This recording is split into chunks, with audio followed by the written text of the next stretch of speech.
Природата е най-добрият помощник на красотата. Аз съм Дейни.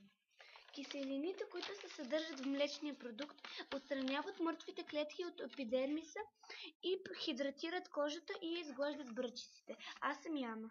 Как да направим маска? В един съд слагаме една супена лъжица кисело мляко с 3 лъжици фасирани с вилица ягоди. Нанасяме на кожата и след 20 минути отстраняваме сместа с напоен с минерална или розова вода памук. Сега ще ви кажа и друга рецепта. Сега с Яна ще ви кажем и друга рецепта за маска за лице.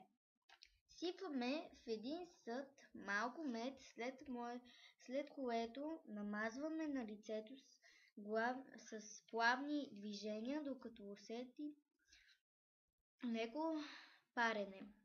Не слагаме допълнително мед.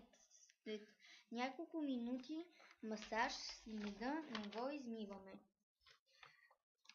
с вода, а слагаме на лицето една влажна хавилена кърпа за от 5 до 10 минути.